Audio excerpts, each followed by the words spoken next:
Breaking Jain news. Sant Shiromani परम पूज्य आचार्य भगवान श्री विद्यासागर जी महाराज जब कुंडलपुर में विराजमान रहते थे तो बड़े बाबा के दर्शन दिन में कई बार करते थे। ऐसा क्यों करते थे परम पूज्य आचार्य भगवान?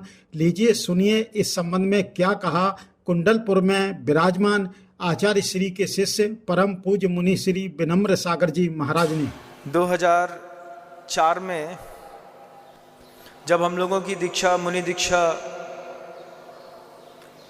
जबलपुर में हुई थी, उसके बाद हम लोग यहाँ पर 2005 में आए। 5 में जब हम लोग यहाँ पर आए, गुरुदेव सुबह 5:15 बजे 5:30 बजे बड़े बाबा के दरबार पर आ जाते थे। फिर मन पड़ता आहार के बाद एक बार फिर बड़े बाबा के दरबार आ जाते। फिर पता चला शाम के समय गुरुदेव फिर बड़े बाबा के दरबार चढ़ गए। फिर एक दिन पता चला गुरुदेव बड़े बाबा के दरबार पर ही विश्राम कर रहे हैं, नीचे गए ही नहीं, गुरुदेव ऊपर ही बैठे रहे।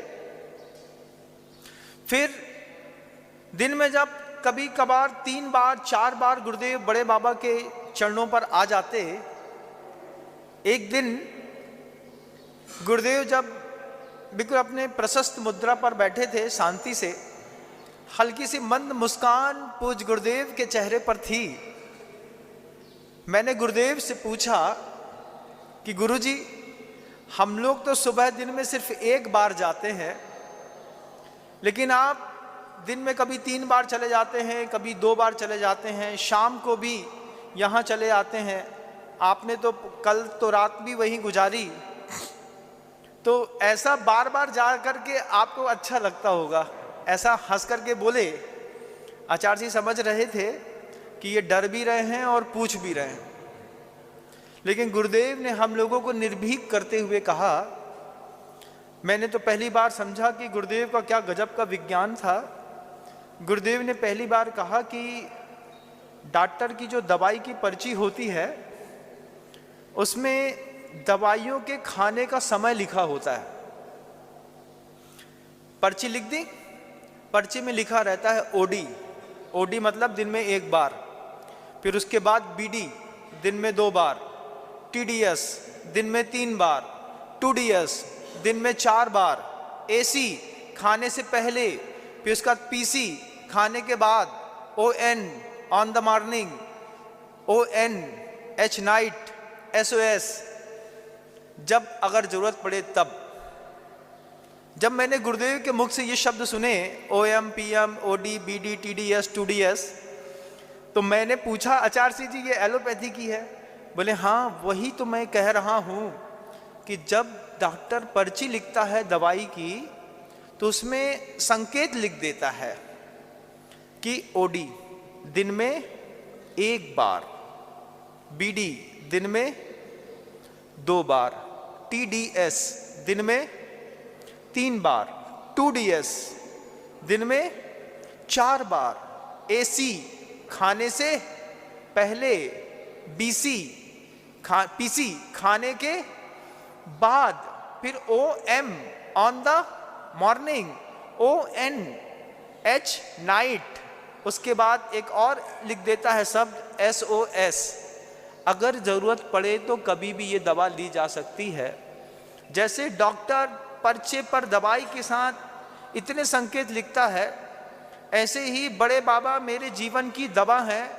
कभी मैं उन्हें खाने से पहले लेता हूँ, कभी मैं उन्हें खाने के बाद लेता हूँ, कभी जब मर्जी पड़ती है तब लेता हूँ, कभी दिन में लेता हूँ, कभी रात में लेता हूँ, कभी दिन में 3 बार लेता हूँ, कभी 2 बार लेता हूँ, कभी 4 बार लेता हूँ।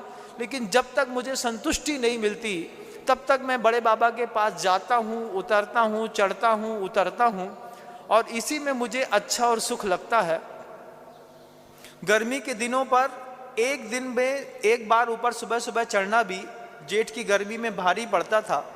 तब गुरुदेव 4 बार मंदिर आते थे, बड़े बाबा के दर्शन करते, यहीं बैठ जाते। तब अंदर से ये बात उठती थी, ऐसा लगता था कि गुरुदेव बड़े बाबा की भक्ति कैसी गजब की करते हैं। शाम को जब मुझे याद है गुरुदेव 2005 में गर्मी में यहाँ पर आकर के बैठ गए, छोटा सा मंदिर था, बाहर ही उनका पाटा लगा दिया, रात भर गुरुदेव वहीं पर बैठे रहे,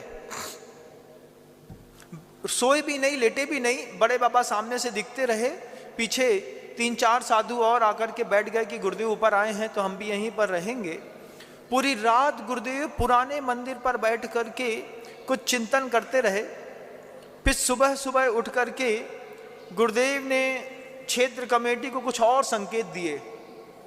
उन संकेतों के अनुसार जब इसमें और परिवर्तन दिखाई दिया, पहले तो मंदिर का आकार थोड़ा सा पीछे तरफ था और पीछे किया, फिर जब नीचे जाकर के बड़े महाराज श्री निरपेक्ष मण मुनि श्री अभय सागर जी महाराज जी से पूछा कि आचार्य सिंह जी इतना सब कैसे बता देते हैं, तो अभय सागर जी महाराज जी बहुत बड़ी बात कहते हैं कि महापुरुष जब कभी भी धरती पर आते हैं वो रहने, जीने और खाने के लिए नहीं आते।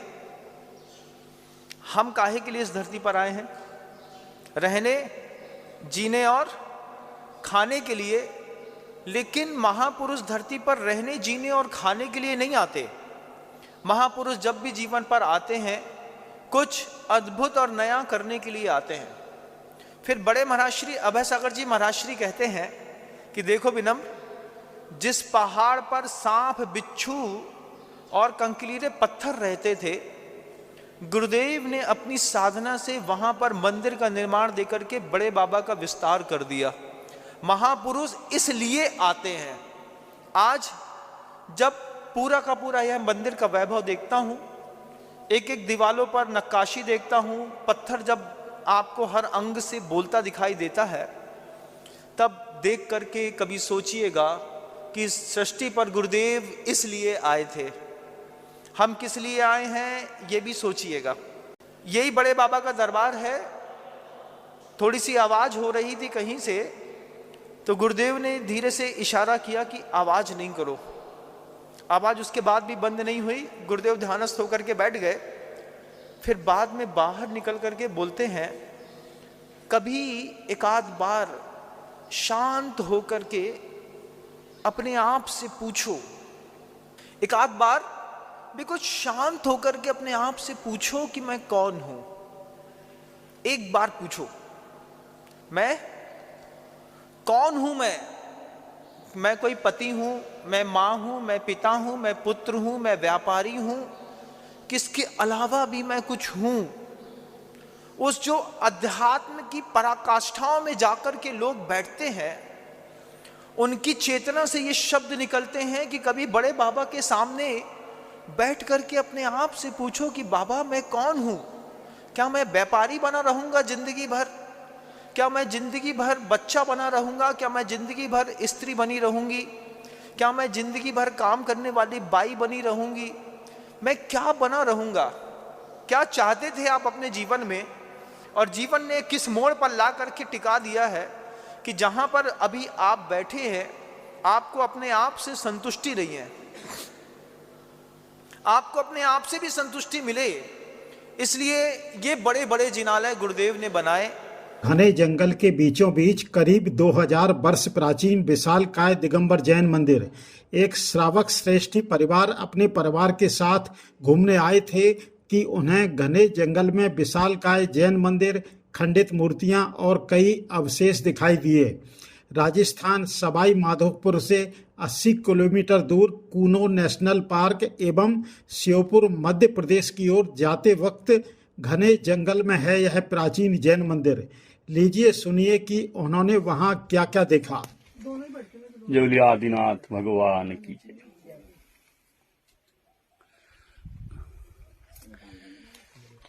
11 फुट के आदिनाथ भगवान हैं, खड़गासन भगवान हैं।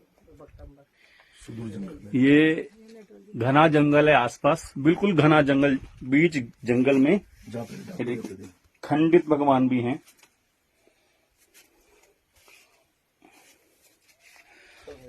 दुर्लभ निधि अपने जैनियों के पास। खंडित कितने भगवान इधर उधर हैं यहाँ पर। देखो चतुर्थकालीन, पता नहीं कितना प्राचीन है, कोई शिलालेख तो लिखा भी हो तो मैं पढ़ना नहीं आता। घना जंगल है बिल्कुल। देखिए अपने प्राचीन मंदिर के अवशेष हर जगह यहाँ पे बिखरे पड़े हैं, हर जगह। ये देखिए, और पास में नदी है, गहरी नदी है, अभी तो सूखी भी है। श्योपुर पड़ता है, श्योपुर से 40 किलोमीटर दूर है ये, सवाई माधोपुर से तकरीबन 80 किलोमीटर दूर होगा। कूनो जंगल बोलते हैं इसको, कूनो नेशनल पार्क। हम तो सोच रहे हैं तुम्हारी गाड़ी धीरे चल रही, मैं कहा शगुन ने कहा धीरे चलाओ गाड़ी, कुछ दिखेगा। मैं तो आराम से चल, कुछ दिखेगा तो फिर जब हमें नहीं दिक्कत है तो मैं कहा। जानवर तो कहीं भी देख लोगे जू में, ये जो भगवान देखने को मिले हैं ना, ये बहुत किस्मत से मिलते हैं।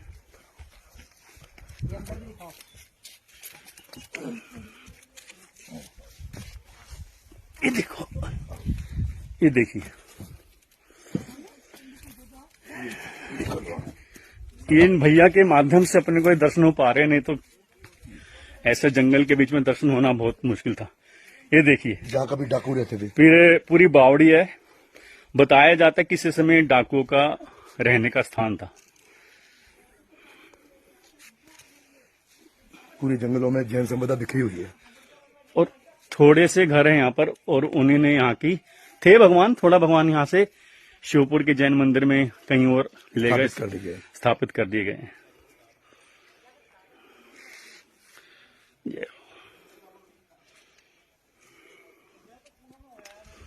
ये देखिए, बिल्कुल नक्काशी। ये देखिए खंबे बने हुए, देखो।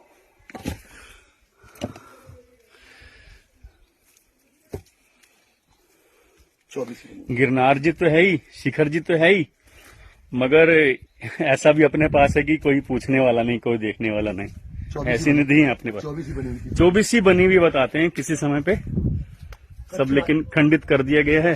कच्छ राजा के समय की